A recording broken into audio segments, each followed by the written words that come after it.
Hey guys, T here. Um, Today I want to talk about planes.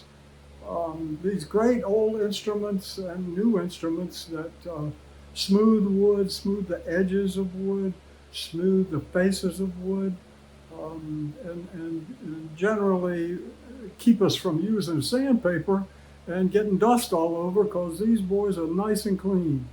So I got a bunch of planes to show you today, and I've had lots of planes over the course of my woodworking. I've got some today. I'll show you, and maybe we'll talk a little bit about them. My daughter Sydney was asking me about getting a plane and what it does and what a bench plane is and does the bellow go up or down and all kinds of stuff. And I thought maybe I can just clear it up with this video. So please subscribe if you will, guys. Hit the bell for notification. And you guys that have subscribed, I want to thank you. I really appreciate it. So let's get planing.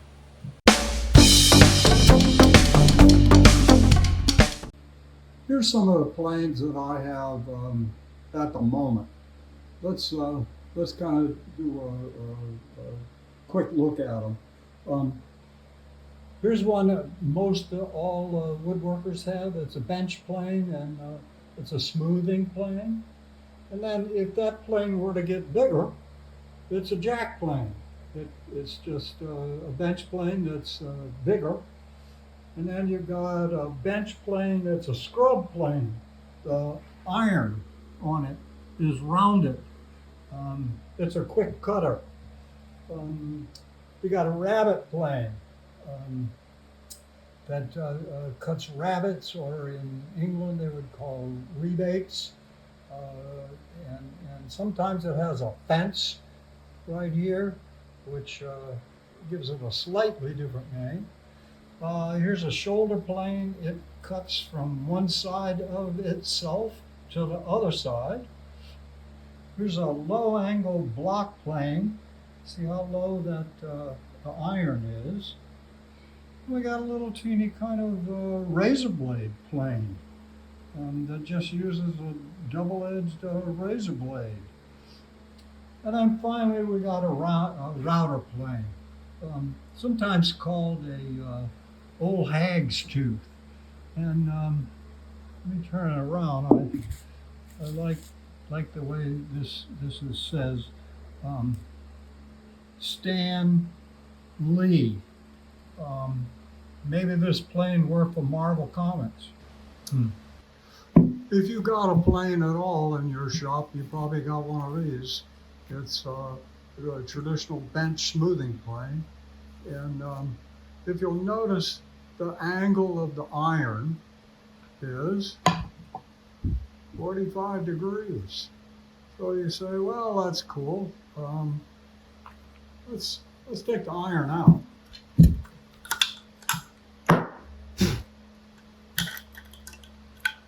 So here's the iron.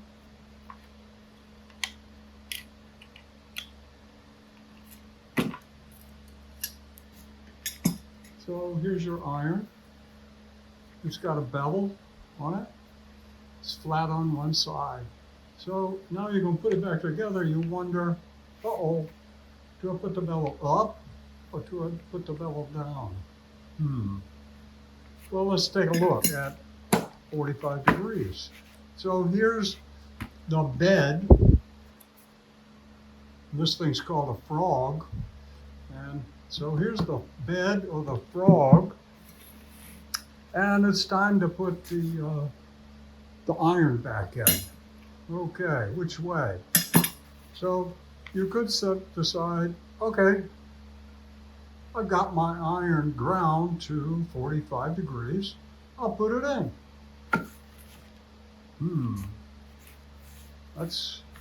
That's not gonna work.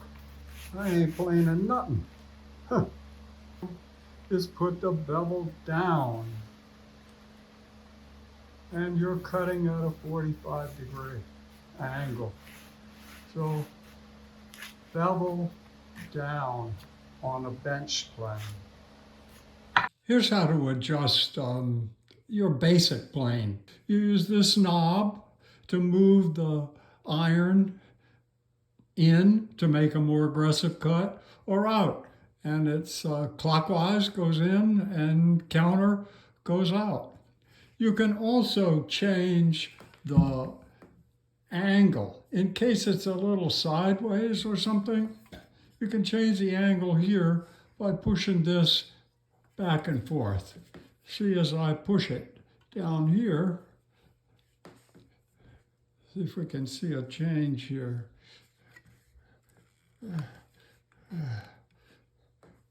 Yeah, see it's how it's all cockeyed now?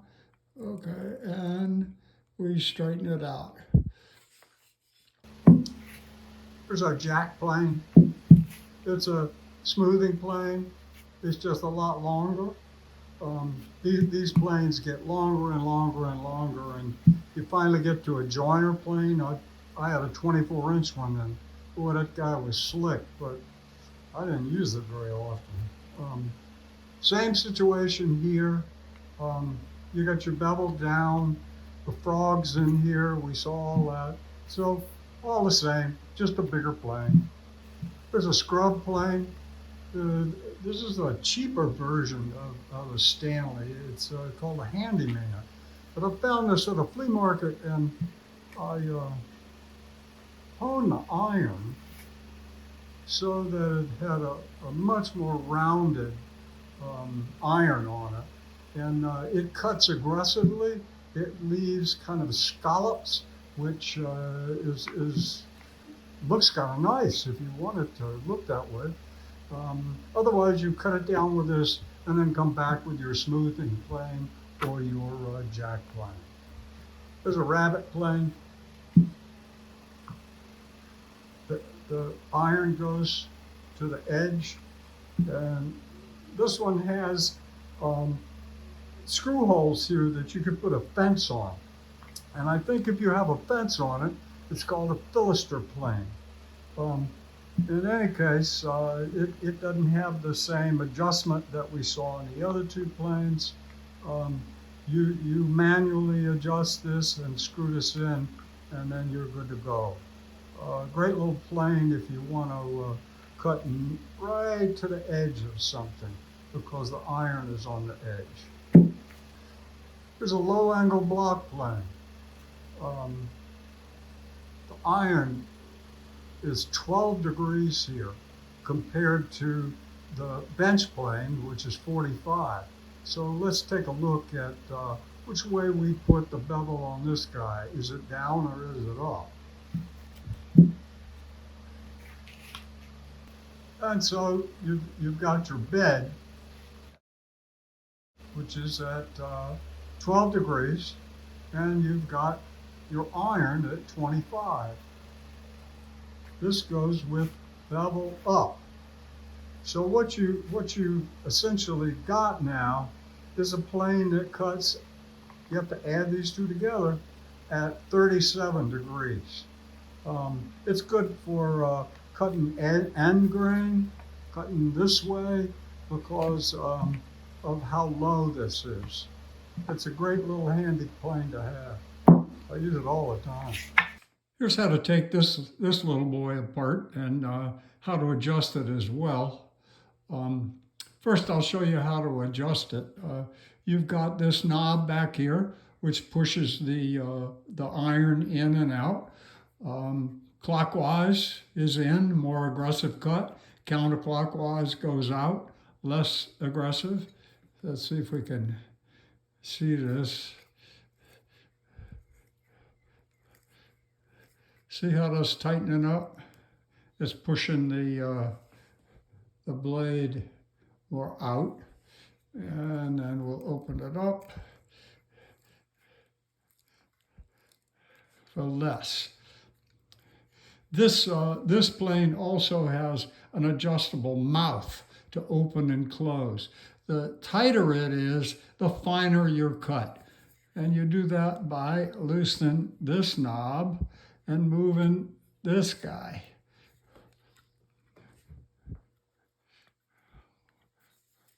More open and more closed.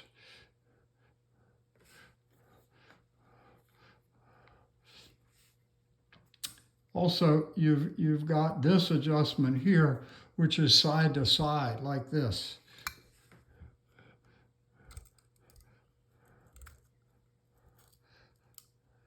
See how that's moved it to one side? And then let's move it back to where it's cutting properly. Okay, here's how to take it apart. This guy, you just flip the switch and pull it back, and you've got the iron. And you notice that the bevel is up on this iron. You've got these notches as you wear the plane down. You can go forward so that you can continue to use it. One of those notches, whichever one you select, goes on this little tab here. And this controls in and out of that tab. And this controls the back and forth of your iron. So that's the way to work that guy.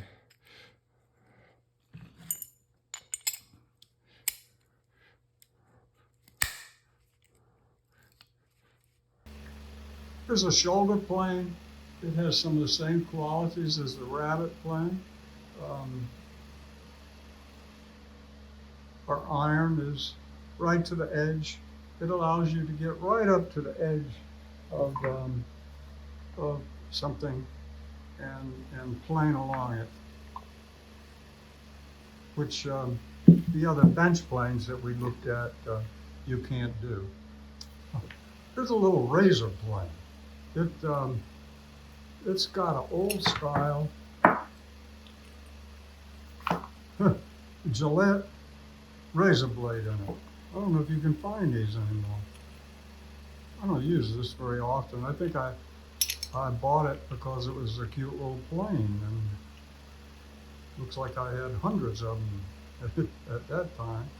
Anyway, you can't adjust anything. I think the way you use it is you put your thumb in here and run it along. Obviously, it's pretty delicate, so it would be used for fine, tiny work. Here's one of my favorites. It's a router plane.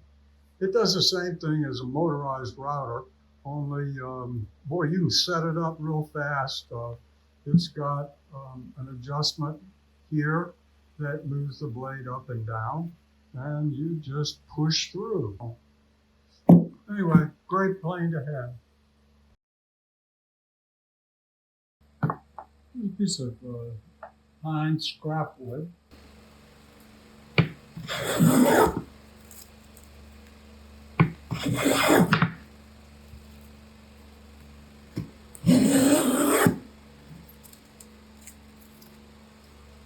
Let's adjust and make a little lighter cut. A little lighter.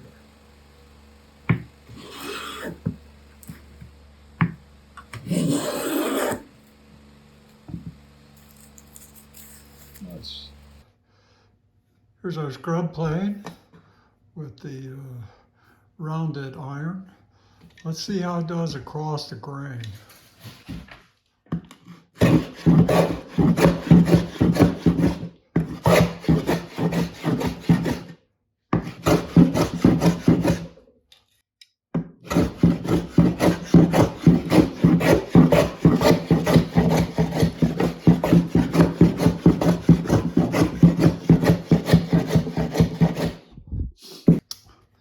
So it doesn't leave any gouges in it like a plane with edges that are square.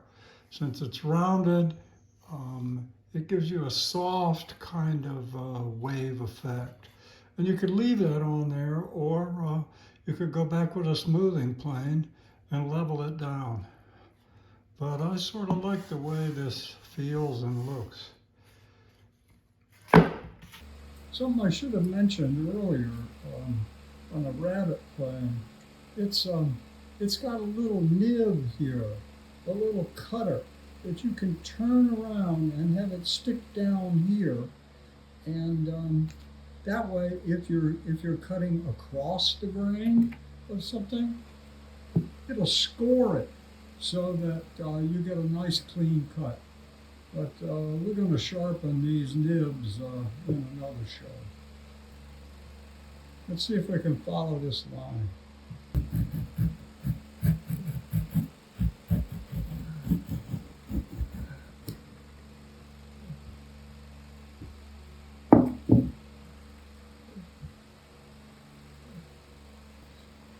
The shoulder plane also has a very low angle here.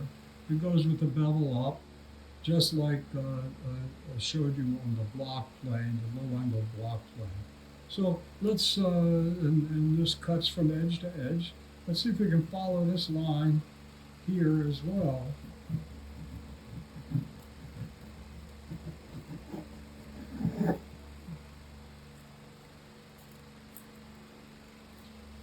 This low angle block plane is usually used for cross grain because of the low angle.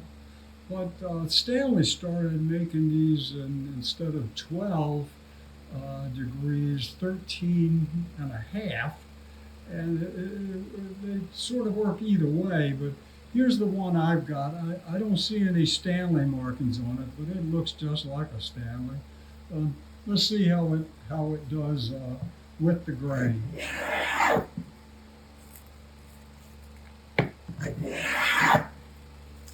Excellent.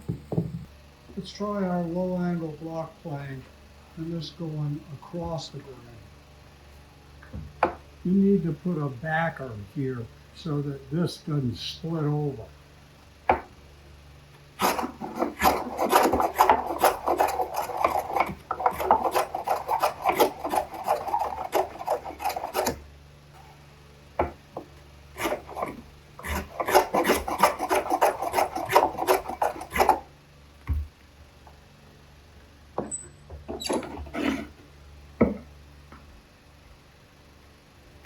That looks pretty good.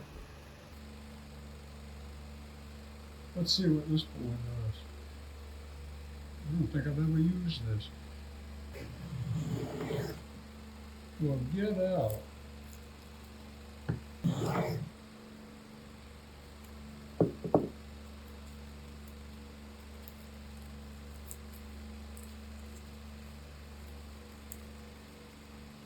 That's a double-edged Gillette resin blade. Excellent.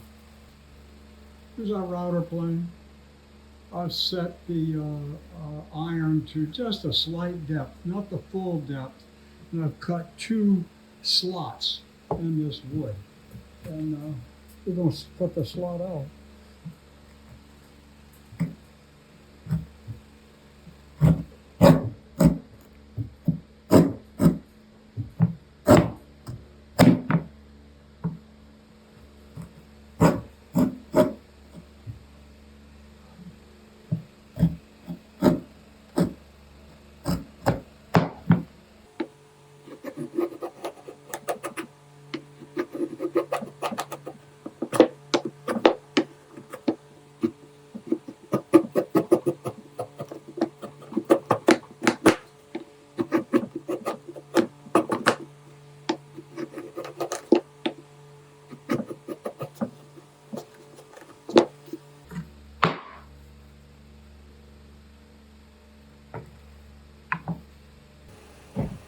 So that's some plain talk from me.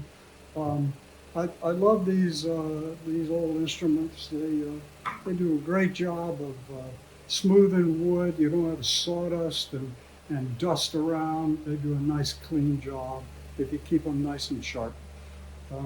So I want to thank you guys for subscribing, those of you that have, and if you haven't subscribed, please do. And hit the notification bell to see what my next video is. So I want to thank you again. Have a real plain day.